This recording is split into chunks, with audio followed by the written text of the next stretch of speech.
Hello Scrolls fans, Smogan here with another episode of Scrollscast. We've got two fun players up. We have TheSuperbSimone on the left playing Mono Growth, Alsage on the right playing Mono Decay.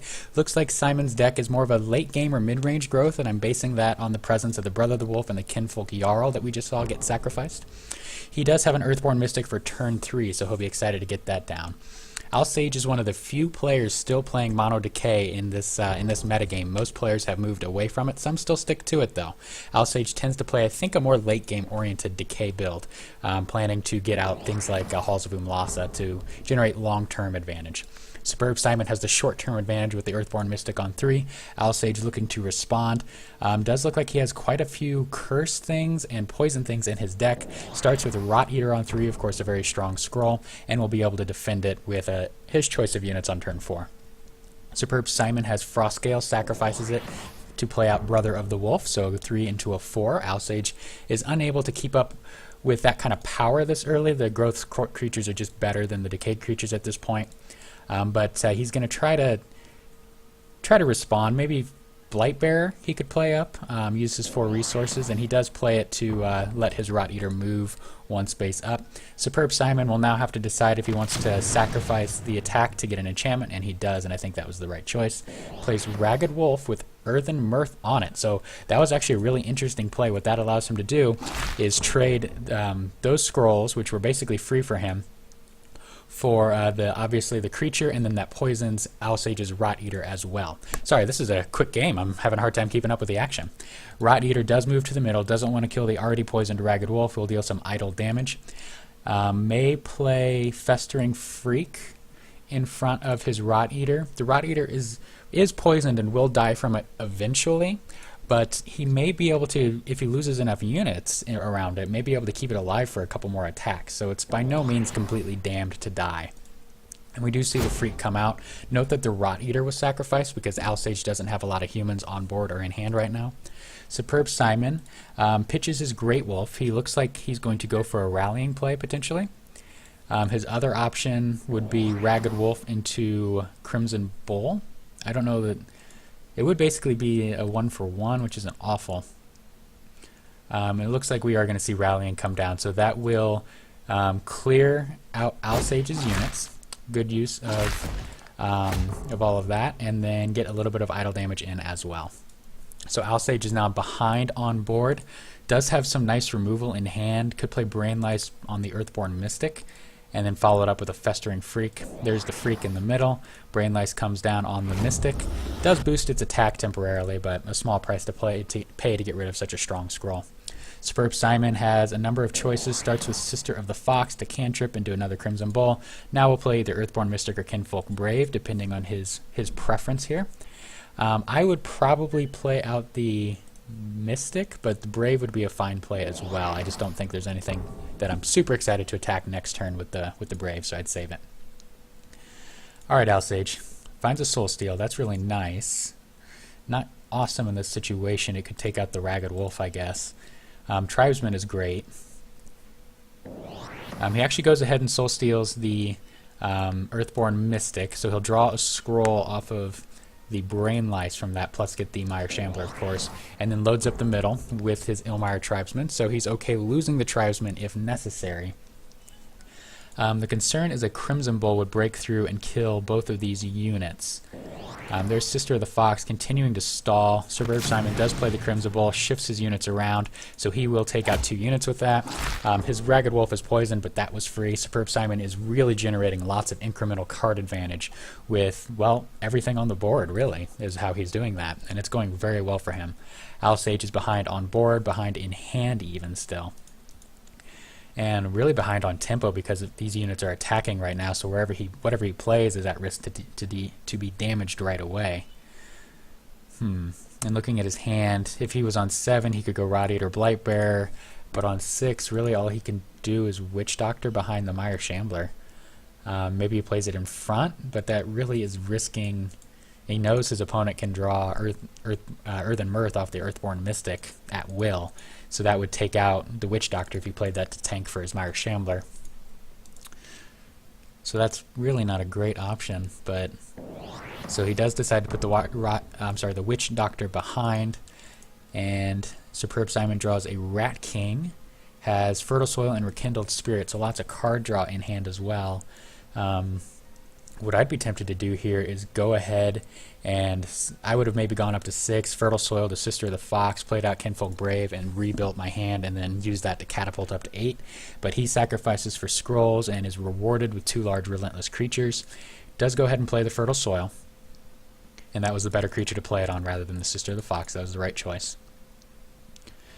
May still draw a card off the Earthborn Mystic. His hand is completely full, but it's hard to turn down a free card, but decides to deal a little bit of idle damage instead.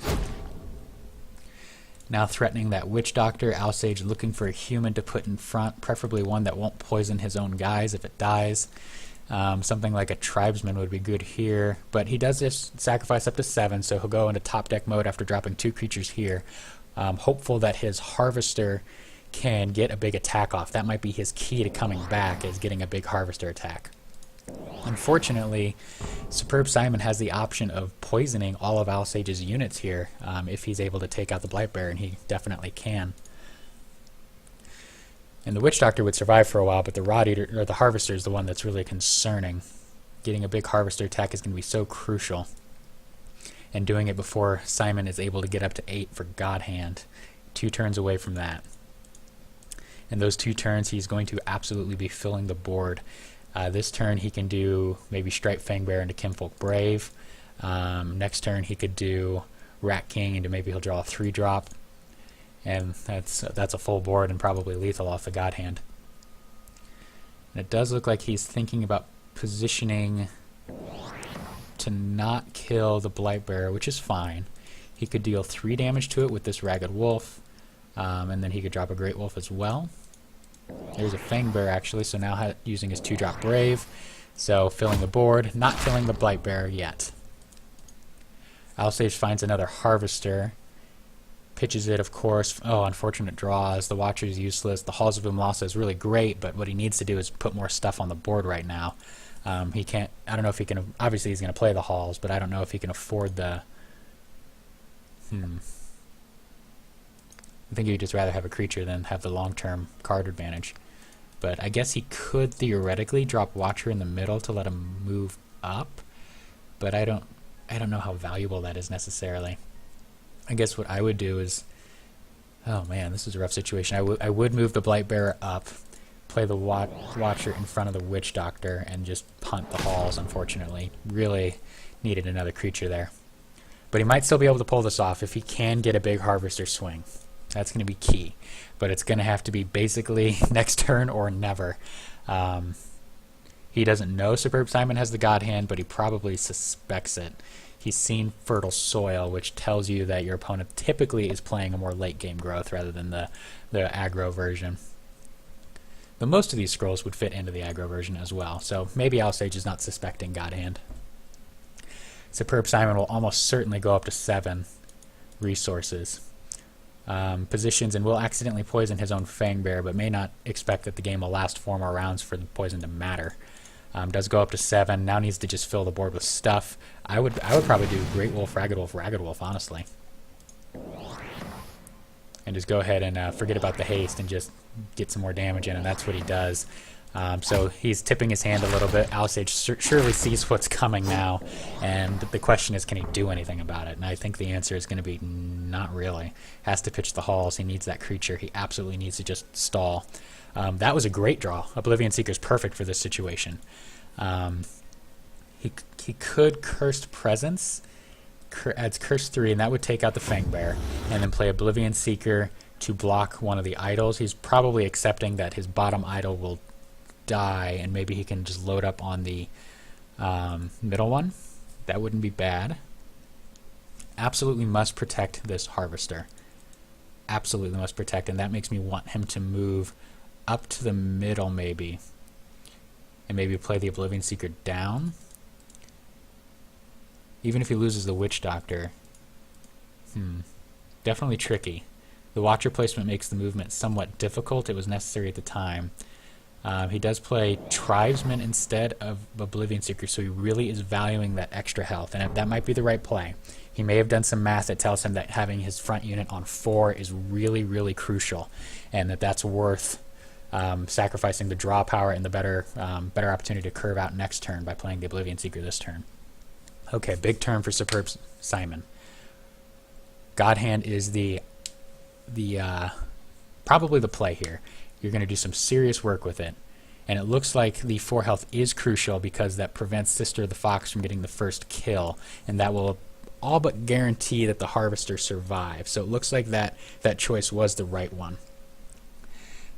Superb Simon looking for lethal. I don't see it. It might be there. 5, 8. But I don't see it. I see him able to kill 2 and deal some serious damage to a 3rd. But I don't see lethal. Ragged Wolf comes down. Let's see. 4, 8. That's 8. That might be... If he shifts the Great Wolf up, this guy down, that's going to be it. That's lethal right there. He found it. If he shifts that Great Wolf up, that's going to be it. 1 Ragged down. That is just enough damage. Excellent movement by Superb Simon, finding the lethal. That was not an easy one to find. There comes the Ragged Wolves and the early units dealing with the frontline defense, crashing in for 8 on the top. 9 on the bottom and 9 on the 4th row. That's going to be it. Very well done by Superb Simon. Alsage was 1 turn away from stabilizing, not quite able to do it. A little bit shorter game as we see Mono Growth take down Alsage's Mono Decay. This has been Smogan with Scrollscast. Thank you for watching. Check out more on the Badger Guild YouTube channel.